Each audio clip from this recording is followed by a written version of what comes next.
Kempomiano kelewa miamunya Kempomiano kelewa miamunya Muni fada mani hafia tuena myo Muni pastor mani hafia kulena myo de Mi bibe boka mani hafia krena mima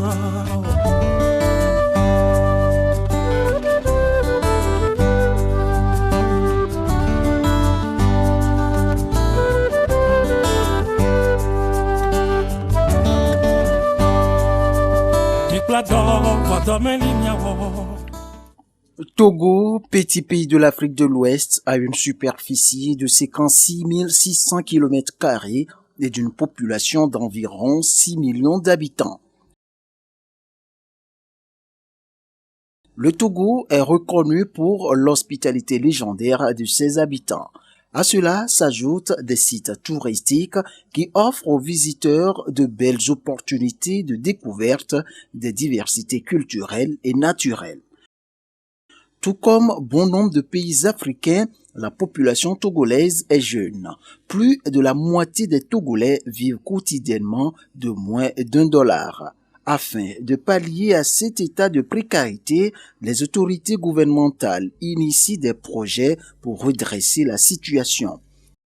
À cela s'ajoutent les efforts de la société civile et bien d'autres volontés pour soulager les couches vulnérables. C'est le cas du projet Komlan, mis en œuvre dans une localité à environ 35 km côté nord-est de Lomé, la capitale.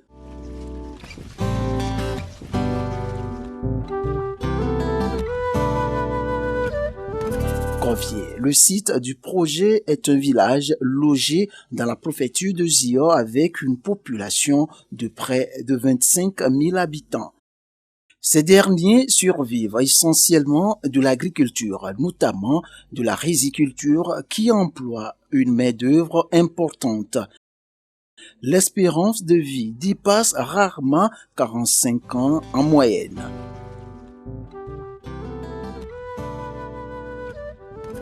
Les conditions d'hygiène liées à la pénurie d'eau rendent la situation sanitaire extrêmement précaire et obligent les habitants à se contenter des moyens de bord. C'est ce constat qui a motivé Komlan, un natif du milieu, à mettre en œuvre le projet auquel il va laisser son nom. En 2005, après ma formation en informatique, il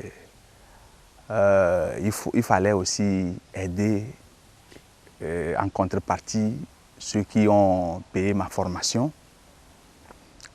Et là, ce qui constituait une nouvelle histoire pour moi, il fallait se lever tôt et se coucher tard.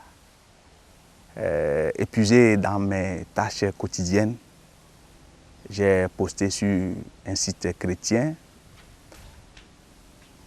Je prie, mais j'ai l'intention que Dieu n'attend pas ma prière.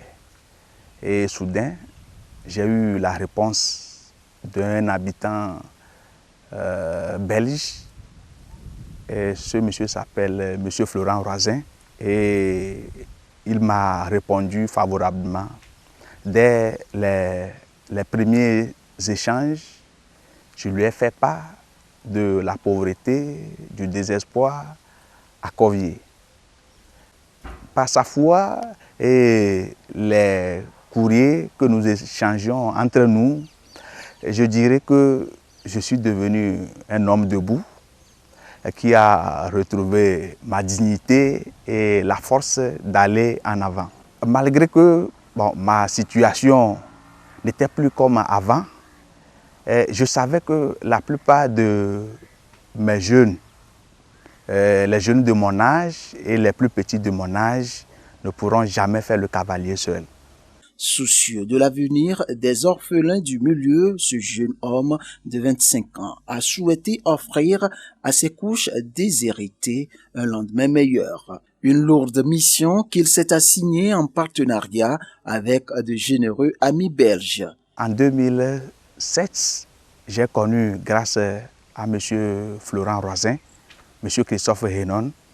Et déjà en 2008, M. Christophe Hénon était venu à Corvier et il a touché du doigt à certaines réalités.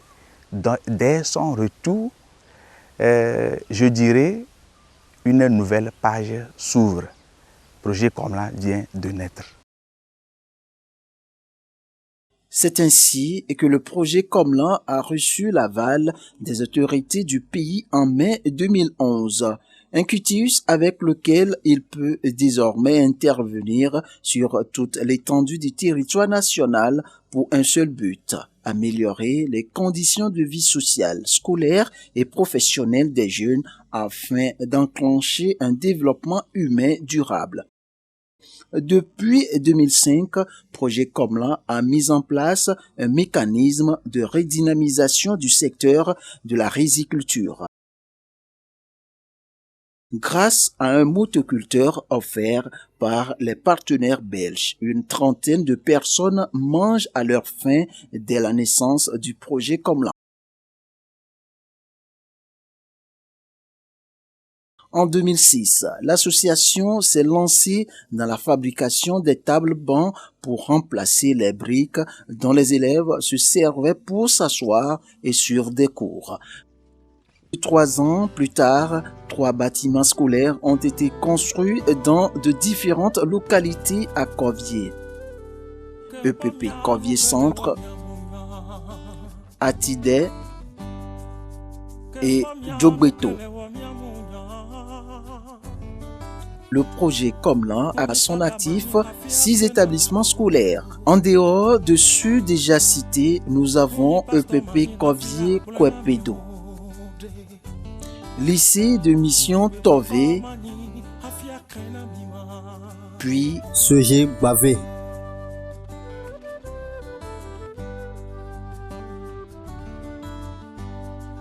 L'éducation étant la priorité des priorités du projet Comlan, des manuels scolaires et autres matériels didactiques sont distribués gratuitement aux élèves avant, pendant et même à la fin d'année scolaire à titre d'encouragement.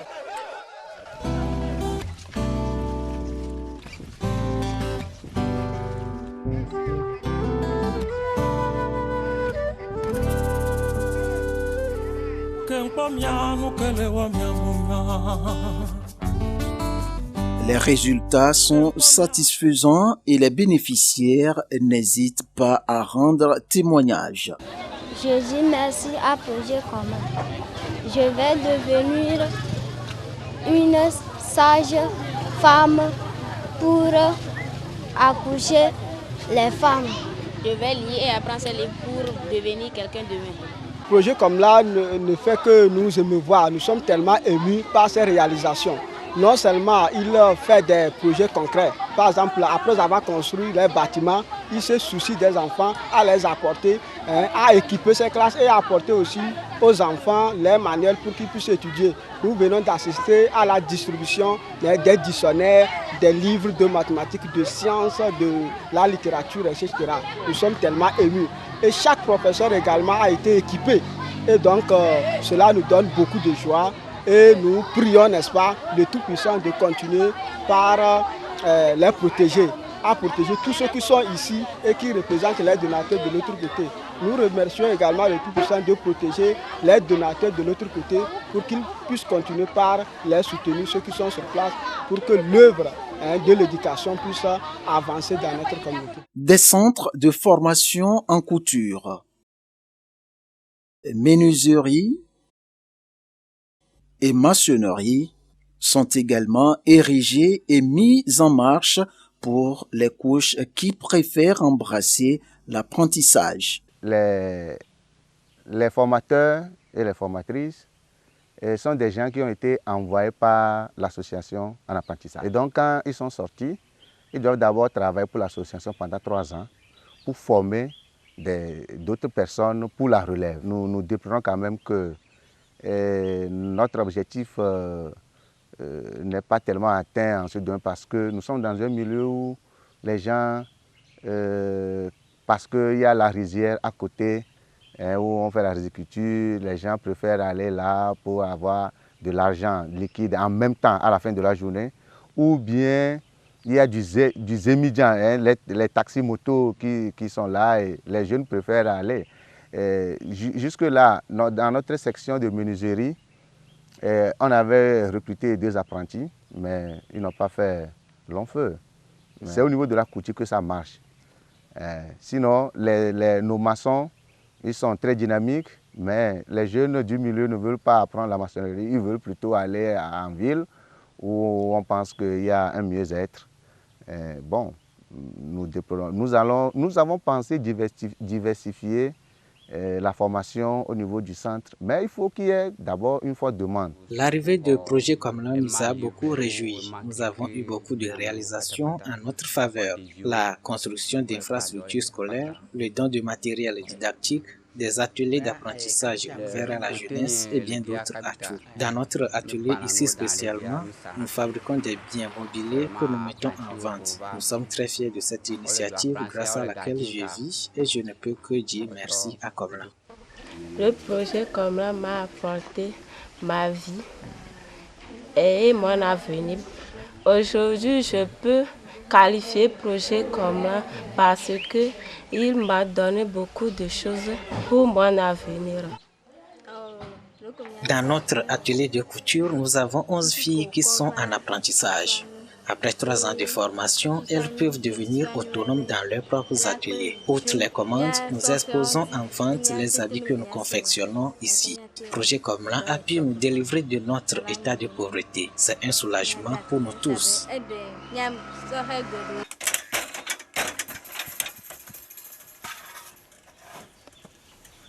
Les briques dont se servent les maçons sont produites avec la terre stabilisée. Pour soutenir ce projet, une ferme a été créée. En créant cette ferme est de pouvoir apprendre aux jeunes. Et d'un autre côté, il y a des partenaires qui viennent, qui ont fait l'agronomie et c'est un atout pour eux de venir à la ferme faire leur stage et d'autres. Alors, d'un autre côté, nous avions dit, cette ferme agro-pastorale, on aura un peu de tout. Et les bénéfices issus de ces projets vont servir à faire fonctionner un projet comme là au Togo. Nous n'allons pas continuer à tendre la main à nos partenaires belges de nous aider. Il faudrait sur le plan local, nous-mêmes, nous arrivions à s'autosuffire.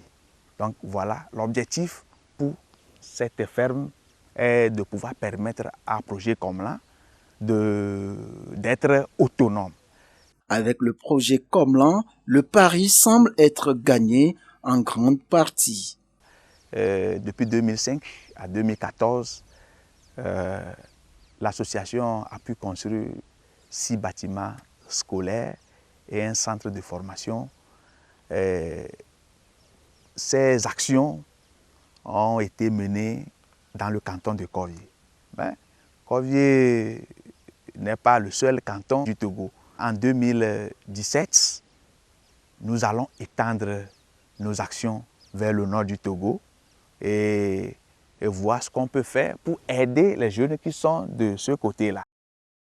D'autres défis restent à relever pour le plein épanouissement de la localité. Ici, il y a assez de besoins, puisque la communauté est un peu pauvre. Et donc, nous avons d'autres besoins. Les bâtiments, nous avons encore besoin d'autres bâtiments et des infrastructures sanitaires. Par exemple, l'eau, l'électricité. Il y a beaucoup d'écoles sans électricité. Or, vous voyez que maintenant, on a besoin des électricités pour des photocopies, pour des impressions, etc. Et donc, si les donateurs peuvent penser aussi sur ce côté, cela nous fera beaucoup plaisir. En passant dans les différents villages déjà depuis 2 ou 3 jours, on constate qu'il y a encore d'énormes besoins. On le voit ici à Michontové, derrière nous, on voit qu'il y a encore des hangars, il y a encore beaucoup d'écoles beaucoup de villages qui ont besoin d'écoles, puisque nous, projet comme là, notre mission est avant tout d'aider à l'éducation des enfants. Donc il y a encore d'énormes besoins et d'énormes doléances de la part des populations et des villageois. Il concerne entre autres la santé et l'accès à l'eau potable. Les bénéficiaires ainsi que les autorités gouvernementales sont heureux et souhaitent plus de succès au projet Komlan afin qu'il devienne un projet millénaire qui aura la longévité d'un baobab, arbre géant qui vit plusieurs siècles en Afrique. La population dans son ensemble remercie le projet Komlan. Tous ses partenaires, à tous les bienfaiteurs et tous ceux qui interviennent pour soutenir le développement du canton.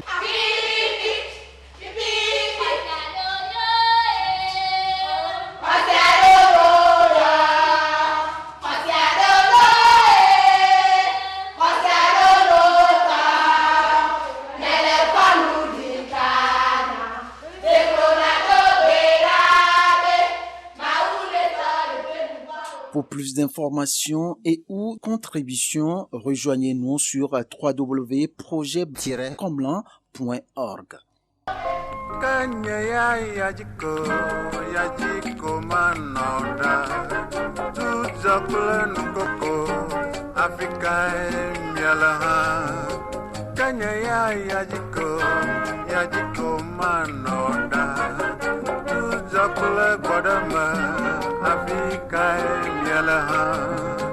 Mi fa conamdro, novio mi fa conamdro, mi buona fleca cara